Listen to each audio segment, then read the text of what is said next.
أعوذ بالله من الشيطان الرجيم. بسم الله الرحمن الرحيم. الذين آمنوا يقاتلون في سبيل الله والذين كفروا يقاتلون في سبيل الطاغوت فقاتلوا أولياء الشيطان إن كيد الشيطان كان ضعيفا. سورہ نساء سورہ نمبر 4 آیت نمبر 76. اللہ تعالیٰ نے یہاں پر ایمان والوں کی ایک اور صفت بتائی ہے، ایک پہچان بتائی ہے، اور دوسری بات یہ بتائی ہے کہ جو اسلام میں جنگ کا کانسیپٹ ہے وہ کس لیے ہے. اللہ تعالیٰ فرماتا ہے الذین آمنوا، وہ لوگ جو ایمان لائے، جو اللہ کو مانتے ہیں، رسول کو مانتے ہیں، آخرت میں بلیو کرتے ہیں. تو ان کی پہچان کیا ہے؟ وہ کیا کرتے ہیں؟ یقاتلون، وہ لڑتے ہیں، جنگ کرتے ہیں. کس لیے؟ ملکوں پر قبضہ کرنے کے لیے نہیں، کسی کو غلام بنانے کے لیے نہیں، کسی کے ریسورسز پر قبضہ کرنے کے لیے نہیں، بلکہ فی سبیل اللہ. یہ کنڈیشن ہے، اللہ کے لیے، اللہ کے راہ میں. اب یہ دونوں میں سے اگر ایک بھی کنڈیشن رہی، ختم ہوئی، تو وہ ایمان اس کے اندر نہیں. یعنی اگر وہ لڑنے کے لیے تیار نہیں، بزدل ہے، ڈرپوک ہے، تو وہ مسلمان نہیں ہو سکتا. لڑنا کیوں ضروری ہے؟ دنیا میں امن قائم کرنے کے لیے، شانتی قائم کرنے کے لیے. ہم لوگ بولتے ہیں نا اسلام پیس چاہتا ہے، پیس چاہتا ہے، پیس چاہتا ہے. یہ ایک ڈرپوک لوگوں کا ایک یہ بن گیا ہے کہ جہاں کچھ بات ہوئی اپنے طرف سے صفائی شروع کر.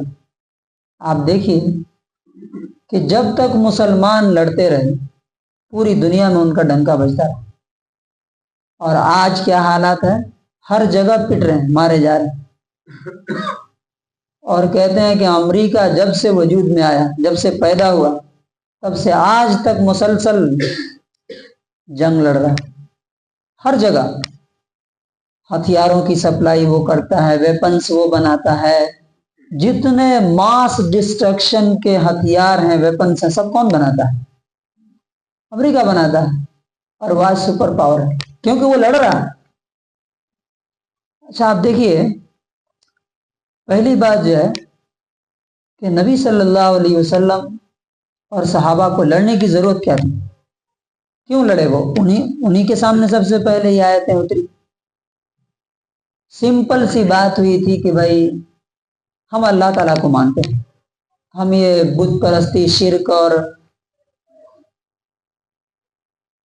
یہ مورتی پوجا ہم اس کو ایکسیپٹ نہیں کرتے.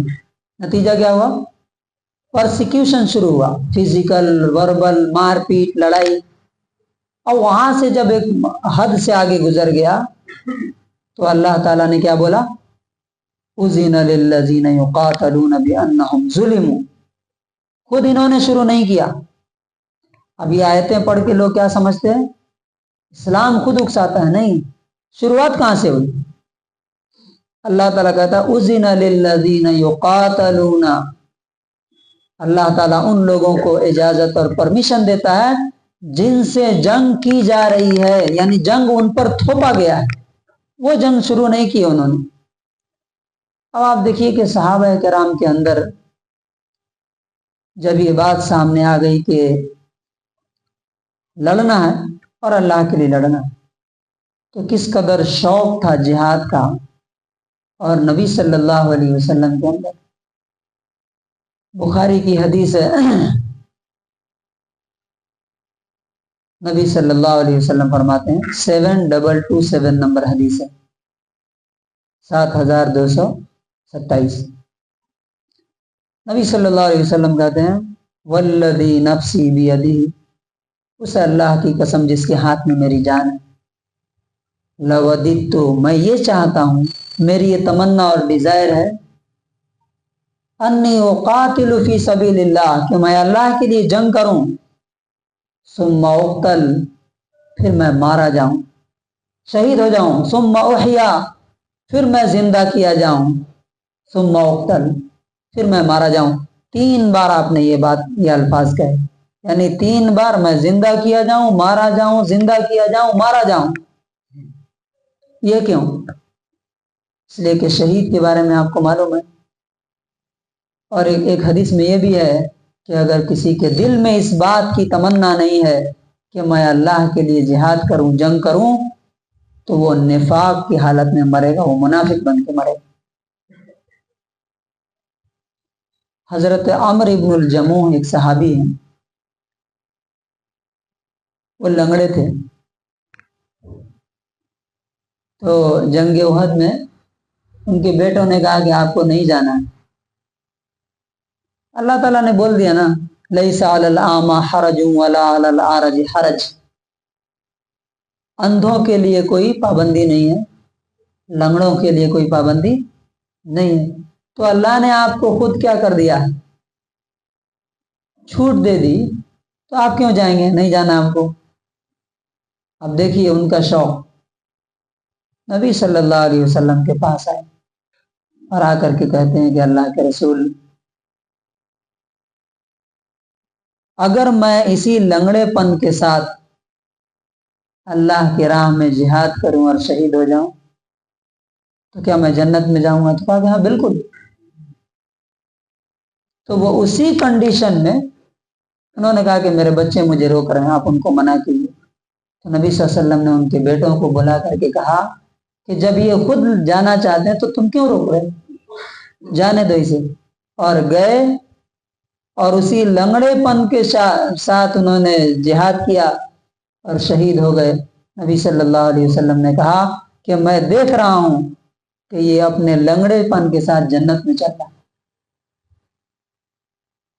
تو یہاں پہ 2 باتیں بالکل کلیئر ہونی چاہیے. ایک تو یہ کہ کسی کی جان پہ، مال پہ، ریسورسز پہ قبضہ کرنے کے لیے نہیں، بلکہ فی سبیل اللہ ہونا چاہیے. اور فی سبیل اللہ میں ایک تو یہ ریلیجیس پرسیکیوشن کو روکنا، کہ کوئی دھرم کی بنیاد پر کہیں بھی کسی پر ظلم نہیں ہونا چاہیے. یہ ہے مین، جو جس کو فالو کرنا چاہے، جس کو ماننا چاہے اسے مان. یہاں پہ ایک اور کنڈیشن یاد رکھنا چاہیے جس کی وجہ سے بہت سے نوجوان گمراہ ہو جاتے ہیں، کہ اسلامک جو جہاد ہے، یہ جو جنگ کی بات ہو رہی ہے، یہ نہیں کہ کوئی بھی اٹھ کر کے گروپ لے لے اور لڑائی شروع کر دے. نہیں، یہ کہاں پہ ہے؟ اس کے لیے کنڈیشن کیا ہے؟ اسلامک اسٹیٹ ہونا چاہیے، وہاں کا ایک اسلامک خلیفہ، اسلامی خلیفہ جو اسلامک رول چلاتا ہو وہ ہونا چاہیے. وہ جب پرمیشن دے گا تب جہاد ہوگا. اب یہ ساری آیتیں کوئی یہاں امپلیمنٹ کرنے لگے تو اس کو کیا کہا جائے گا کہ وہ جاہل آدمی ہے اور مروانا چاہتا ہے اپنے آپ کو بھی اور دوسروں کو بھی. لیکن یہ تعلیمات ہمیں معلوم ہونا چاہیے کہ وہ کنڈیشن آ جائے. ہاں، جب جان پر، مال پر، عزت پر، آنر پر حملہ ہو تو پھر اس ٹائم اسلامک اسٹیٹ کا انتظار نہیں کرنا، وہ خود ڈیفنس کرنا اپنا. پھر فرمایا والذین کفروا یقاتلون فی سبیل الطاغوت، جو لوگ کفر کرنے والے ہیں وہ شیطان کے لیے جہاد کر لڑتے ہیں. شیطان، یہ کس کی طرف اشارہ ہے؟ مکے والوں کی طرف.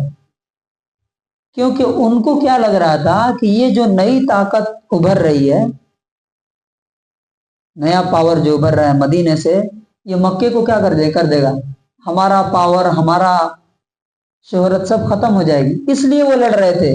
تو اللہ تعالیٰ نے بولا کہ یہ شیطان کے لیے لڑ رہے ہیں. تو فرمایا فقاتلوا اولیاء الشیطان، تم شیطان کے ساتھیوں سے جنگ کرو، کیونکہ یہ کسی کے فائدے کے لیے نہیں لڑ رہے ہیں، اپنی پوزیشن بچانے کے لیے لڑ رہے ہیں. ان کید الشیطان کان ضعیفا، اور بہت دفعہ ایسا لگتا ہے کہ ارے ان کی تیاری تو اتنی ہے، ان کی تعداد تو اتنی ہے، ان کا نمبر تو اتنا ہے، ان کے پاس ویپنس یہ ہیں۔ اللہ تعالیٰ بول رہا ہے ان کید الشیطان کان ضعیفا، شیطان کی چال اور اس کی اسٹریٹجی کمزور ہوتی، ہمیشہ کمزور ہوتی، اور کمزور ثابت ہوئی کہ نہیں؟ کمزور ہوئی نا۔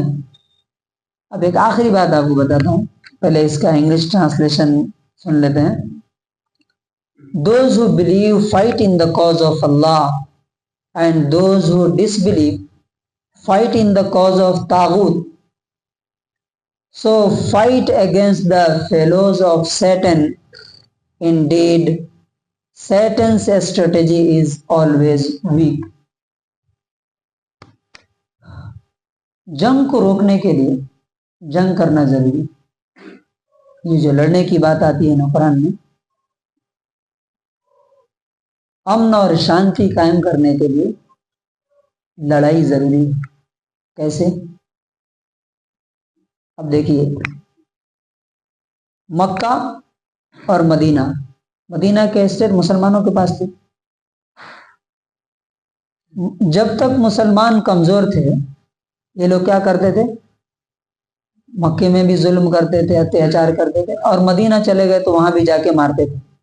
ٹھیک ہے، جب جنگ شروع ہوئی اور پہلی جنگ بدر، دوسری احد، تیسری خندق، اور 3 جنگوں کے بعد چوتھی جو جنگ ہوئی، حالانکہ جنگ نہیں ہوئی،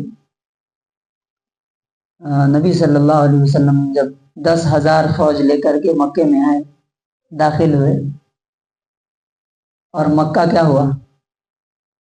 کانکرڈ ہو گیا، فتح ہو گیا۔ اس کے بعد جنگ رہی کیا؟ کسی پر ظلم ہوتا تھا کیا؟ ختم ہو گئی کہانی۔ کیونکہ یہ بہت اہم پوائنٹ ہے، کیونکہ جب آپ کمزور ہوتے ہیں تو سامنے والا آپ پر کیا کرتا ہے؟ ہمیشہ اٹیک کرے گا۔ اور اب جیسے ابھی اسرائیل فلسطین پہ حملہ کر رہا ہے نا، کیوں کر رہا ہے؟ کیا اسرائیل چائنا پہ حملہ کر سکتا ہے؟ کیا اسرائیل روس پہ حملہ کر سکتا ہے کیا؟ نہیں کر سکتا۔ کیوں؟ اسے معلوم ہے کہ اگر ادھر سے اٹیک ہوا تو ادھر سے کیا آئے گا، پتہ نہیں چلے گا کہ کہاں گئے ہم۔